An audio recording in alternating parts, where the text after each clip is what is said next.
Olá, seja muito bem-vindo ao Panorama, um programa da TV Assembleia de Minas Gerais. O crescimento visível da população em situação de rua nas grandes e médias cidades brasileiras é um dos principais desafios a serem enfrentados pelos atuais e futuros gestores municipais. O Brasil tem hoje mais de 300 mil pessoas nessa situação e Minas Gerais é o terceiro estado com o maior número de cidadãos vivendo nas ruas. Nessa edição do Panorama, nós queremos refletir sobre as causas desse fenômeno, sobre as possíveis soluções e sobre o papel do poder público, em especial das prefeituras, nesse contexto.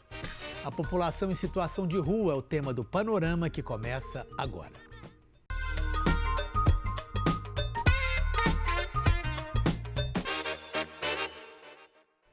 Eu recebo aqui no estúdio o coordenador do Observatório Brasileiro de Políticas Públicas com a População em Situação de Rua da UFMG, André Dias. André, muito obrigado pela sua presença. Muito obrigado, Fernando. Um prazer, mais uma vez, estar aqui com vocês. Pois é, André, há exatamente 3 anos, em agosto de 2021, a gente conversou virtualmente, em função, inclusive, da pandemia, da Covid-19, sobre esse mesmo assunto, sobre a população em situação de rua. Naquela época, a gente constatou, os números daquela época mostravam 160 mil pessoas em situação de rua pelo Brasil inteiro. Hoje a gente já ultrapassa os 300 mil. Quase que se dobra esse número em apenas 3 anos. Tem alguma causa principal? São várias causas? Como é que a gente pode analisar essa situação com um aumento tão grande em tão pouco tempo? Bem, primeiro ponto que eu acho que é importante destacar é que nós estamos falando de um fenômeno social complexo, que tem diversas camadas, e um fenômeno histórico no nosso país que mais especificamente, assim, ele traz características específicas, algumas particularidades em se tratando de Brasil. Nós acompanhamos o fenômeno da população em situação de rua em diversos países do mundo e aqui no Brasil especificamente o fenômeno da população em situação de rua nós podemos afirmar, ele tem uma relação muito direta com séculos de escravidão, e com diversas violências e violações de direitos praticadas principalmente contra a população negra brasileira. Eu digo isso porque, Fernando, após a abolição da escravidão, em 13 de maio de 1888, parte significativa dessa população, simplesmente a população negra, simplesmente foi despejada nas ruas da cidade sem a oferta e a garantia de não somente do mínimo existencial, do mínimo para a sobrevivência, mas sem nenhuma perspectiva de políticas públicas estruturantes. E aqui eu falo mais especificamente de moradia, educação e trabalho. O que tem acontecido ao longo desse tempo todo é que muito pouco avançamos no que diz respeito à garantia dos direitos da população em situação de rua, majoritariamente negra no nosso país, como previsto na Constituição de 1988. E provavelmente, infelizmente, se não tivermos medidas concretas e medidas estruturais, a probabilidade é que daqui a um tempo eu volte ao programa, que voltemos a conversar mais uma vez falando de um novo crescimento da população em situação de rua nas cidades brasileiras, não somente nas capitais, mas também nas cidades de médio e pequeno porte. Nós vamos falar sobre isso justamente ao longo do programa. Eu queria justamente começar a situar o nosso espectador em relação aos números. A gente vai tentar visualizar melhor esse cenário olhando justamente os números do nosso estado e também da nossa capital. Olha o levantamento que foi feito justamente pelo observatório que o André coordena. Em 2024, 301.896 pessoas em situação de rua no Brasil. Minas Gerais tem aí 28.556, pouco menos de 10%. E Belo Horizonte, 13.626. São números altos. A gente olhando assim de cara, a gente percebe que são números altos. Agora, comparando-se com outras cidades e com outros estados, como é que está o nosso estado de Minas Gerais? Ele está pior? Ele está da mesma proporção de outros estados e capitais? Como é que a gente poderia nos situar aí o estado de Minas? Não, em termos, assim, fazendo esse comparativo, o crescimento da população em situação de rua, ele se deu no Brasil inteiro. De uma forma uniforme, A gente não pode falar de uma forma uniforme porque existem particularidades, e aqui, por exemplo, eu vou te citar uma. Há 10 anos atrás, mais ou menos, em 2013, 79% da população em situação de rua no estado de Minas Gerais se concentrava na sua capital, Belo Horizonte, 2013. Em 2024, agora, os dados mais atuais que temos de julho de 2024 indicam que 48% da população em situação de rua se concentra em Belo Horizonte. Isso significa que nós tivemos, e isso é uma tendência nacional, nós tivemos uma maior dispersão do fenômeno da população em situação de rua, pelos municípios, não somente as capitais, os municípios de grande porte, mas também de médio e pequeno porte. Além disso, Fernando, nós também, eu acho que é importante destacar que nós também tivemos um fortalecimento, uma consolidação do cadastro único para programas sociais, uma conquista da população brasileira, que possibilita o acesso a inúmeros programas sociais, dentre eles o Bolsa Família, o benefício de prestação continuada e outros. Nós tivemos uma consolidação e um amadurecimento desse importantíssimo instrumento de cidadania, no nosso país. Então, isso significa que as cidades, não somente as grandes cidades, mas as médias e pequenas cidades também passaram a fazer um melhor uso do CAD único, no trato e na relação estabelecida, principalmente com populações vulnerabilizadas, sabe? Agora, nós temos outros estados, isso acontece também com São Paulo, acontece também com outras capitais brasileiras, Agora, de uma maneira geral, e essa não é uma regra, Eu vou te dar aqui 2 exemplos. O Rio de Janeiro, por exemplo, e Fortaleza, são 2 capitais que têm concentrado e aumentado a concentração de pessoas em situação de rua nos seus municípios em comparação com outros municípios do estado, tanto do Rio de Janeiro quanto do Ceará. No caso do Rio de Janeiro, fazendo alusão a outros estudos, a outros dados produzidos aqui no Brasil, nós entendemos que essa concentração na capital fluminense pode ter uma relação com um aumento da desigualdade e um aumento da pobreza, na região metropolitana do Rio de Janeiro. Entendeu? Então, há um aumento da pobreza, um aumento da desigualdade social na região metropolitana do Rio de Janeiro, e isso acaba ocasionando uma migração de parte significativa dessa população para a capital, para o Rio de Janeiro, justamente para que as pessoas normalmente buscam maiores oportunidades de trabalho, as pessoas buscam maiores condições de sobrevivência.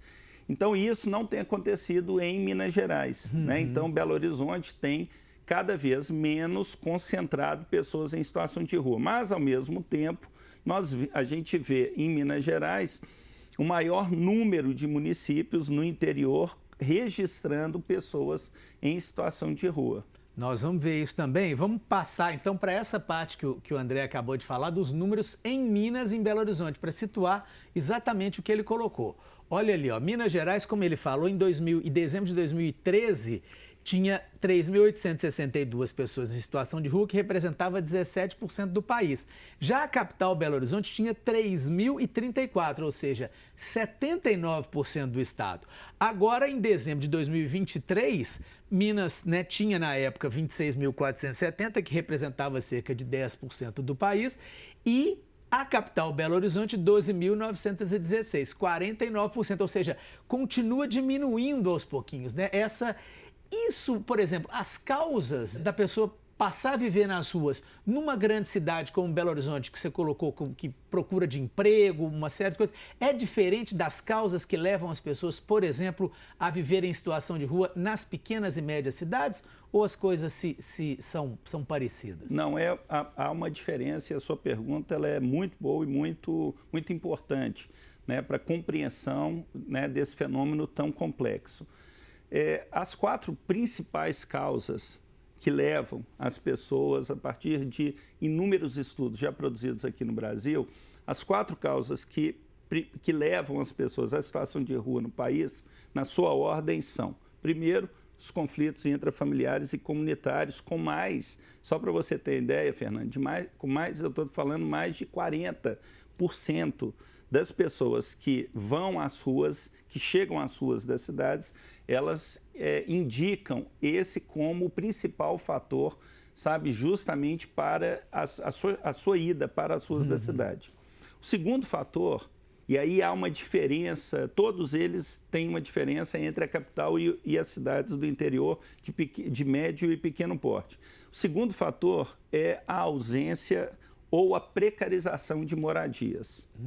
O terceiro fator é a ausência ou precarização de trabalho. E somente o quarto fator, mas muito lá embaixo, nós temos o uso prejudicial de álcool e outras drogas. Né? Normalmente, no universo, assim, na imaginação das pessoas... No senso comum, no né, senso comum, assim, as pessoas entendem que o uso prejudicial de álcool e outras drogas como sendo o primeiro fator, e não é. Né? Todos os estudos indicam esse fator como quarto fator. É óbvio que no interior, em cidades de pequeno e médio porte, você lidar tanto com conflitos intrafamiliares e comunitários, assim como com ausência, né, ou precarização de moradia e trabalho, é diferente de você lidar com os conflitos intrafamiliares e comunitários e a ausência ou precarização de moradia e trabalho da capital. Então, essa é uma diferença significativa que nós temos justamente procurando compreender, fazendo uma análise, né, não somente em Minas Gerais, mas em todo o Brasil. Nós temos procurado fazer uma análise estado a estado, né, da condição da população em situação de rua nas mesorregiões, nas micro-regiões e também nas regiões metropolitanas. Bom, vamos ver então os números mais atualizados das cidades mineiras com mais pessoas em situação de rua. Olha só, a gente tem uma lista aí das 10 cidades que tem mais gente. Belo Horizonte, a gente está vendo que está na frente, 13.626. Depois a gente tem Juiz de Fora, 1.459. Uberlândia, 1.049. Contagem, 779. Governador Valadares, 464. Depois temos Montes Claros, Poços de Caldas, Uberaba, Pouso Alegre e Sete Lagoas. Alguma surpresa, alguma questão especial a se citar em alguma dessas cidades? Quer dizer, né, a gente viu justamente que Belo Horizonte tem só a metade, né? Antigamente tinha 80%, agora só tem a metade. Em relação a essas outras cidades, alguma coisa a se citar? Bem, essa lista, né, ela tem sofrido principalmente as 5, né, principais cidades, né, com concentração de população em situação de rua, tem sofrido poucas alterações ao longo dos anos. Né? Da quinta à 10ª cidade, às vezes a gente vê alguma pequena mudança, sabe, de posição. Uma cidade que registrava mais pessoas em situação de rua, ela passa a registrar um pouquinho menos, mas com poucas variações. O que nos chama, Fernando, muita atenção nessa lista é o seguinte: nós temos em Minas Gerais 853 municípios, né? E desses 853 municípios, vejam bem, somente esses 10 concentram quase 70% da população em situação de rua de todo o estado de Minas Gerais. Todo o estado de Minas Gerais. E isso é interessante porque isso tem ocorrido, nós temos feito esse levantamento, isso tem ocorrido em todos os estados.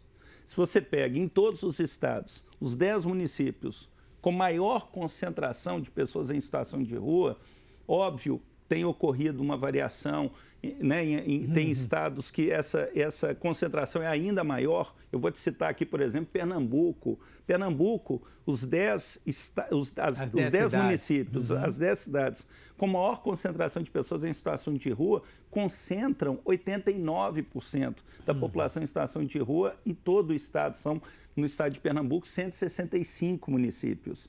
Entendeu? Então, assim, Minas Gerais, isso nos chama a atenção, dos 853 municípios, 10 concentram aproximadamente 70%. Então, assim, seria muito factível, a nosso ver, né, que houvesse uma articulação por parte tanto do governo federal quanto dos governos estaduais e também das prefeituras, para que políticas públicas estruturantes e mais específicas, mais assertivas e mais estratégicas fossem pensadas, né, visando a garantia de direitos dessas pessoas historicamente tão vulnerabilizadas no nosso país. Uhum. Você falou justamente das pessoas vulnerabilizadas, né? A gente vai falar agora justamente sobre o perfil dessas pessoas, segundo o levantamento do Observatório. Olha só. 77% negros, 22% brancos e 1% indígenas ou amarelos. 89% do sexo masculino, 11% do sexo feminino. 83% sobrevivem só com R$ 109 por mês. São 98 crianças e adolescentes de 0 a 17 anos. São 2.104 idosos com 60 anos ou mais, 7%, e 26.354 pessoas na faixa etária entre 18 e 59 anos. 4.294 pessoas têm algum tipo de deficiência. Agora a gente vai ver a questão da educação também. 50% possuem ensino fundamental incompleto, 15% tem o ensino médio completo, 14% ensino fundamental completo, 11% médio incompleto, 9% encontra-se em condição de analfabetismo e apenas 1% tem o superior incompleto ou uma educação maior.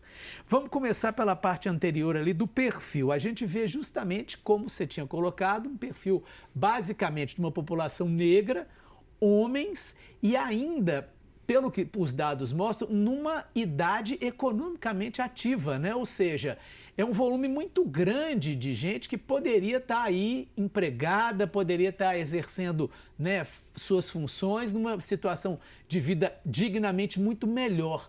Por que não estão? Faltam justamente essas políticas estruturantes? Essa questão do mercado de trabalho tinha que ser algo a ser, vamos dizer assim, olhado com mais atenção? Exatamente, Fernando. Eu acho que um primeiro ponto, e isso é interessante porque, conforme eu destaquei com você, nós temos acompanhado o fenômeno da população em situação de rua em diversos países. Aqueles países que mais avançaram na garantia de direitos dessa população foram aqueles que destacaram a moradia como política pública, como carro-chefe de articulação de outras políticas públicas. E por que a moradia? Vamos falar aqui do nosso país. As políticas públicas que nós temos no nosso país, elas são georreferenciadas, né? Então, as pessoas, por exemplo, quando elas querem buscar um atendimento de saúde, elas procuram um centro de saúde, de uma maneira geral, mais próximo à sua residência ou mais próximo ao seu trabalho, né, mas principalmente mais próximo à sua residência. Se elas querem buscar uma creche, se elas querem buscar, né, uma escola, elas também assim o fazem. Né? Elas procuram, elas têm uma referência, uma residência ou o trabalho, né, um endereço para justamente terem acesso a essas políticas públicas. Então, por isso, diversos países, inclusive, né, isso tem sido levantado pelos movimentos nacionais da população em situação de rua, a importância de termos a moradia como carro-chefe. Porque a partir da moradia, sabe, Fernando, você consegue ou perde, por exemplo, uma oportunidade de trabalho. Porque muitas vezes o que nos é relatado é que quando a pessoa ela vai participar de uma entrevista de emprego e ela coloca ali que não tem residência, não tem endereço fixo, ou que está em uma unidade de abrigamento ou de acolhimento provisório das prefeituras, que muitas vezes, né, não necessariamente isso é dito de maneira explícita, clara, né? Explícita, mas muitas vezes essas pessoas elas são preteridas, né? Então esse é um ponto importante. Outra questão fundamental também, né, que vocês destacam aqui nos números é o grau de instrução. Você oferece, né, vagas, abre oportunidades, mas veja bem, nós nunca tivemos no Brasil uma política de educação que atendesse a população em situação de rua no nosso país. Não que essas políticas elas não existam.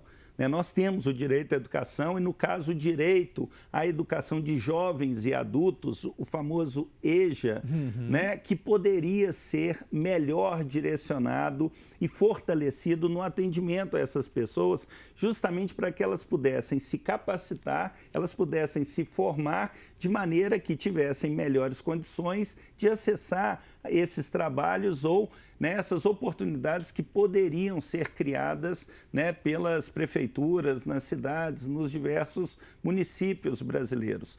Então, essa é uma questão importante. Se você tem um carro-chefe, se você tem a moradia como carro-chefe, você consegue articular outras políticas públicas, você consegue articular a educação, você consegue fazer uma articulação de trabalho, você consegue ter melhores condições de saúde e de assistência social. E aí, quando eu digo saúde, eu também estou incluindo, obviamente, a saúde mental, né? Mas a moradia, de fato, é o carro-chefe. E esses números, é importante, eles muito pouco têm variado ao longo, né, de tantos anos que nós acompanhamos o fenômeno da população em situação de rua no Brasil, infelizmente.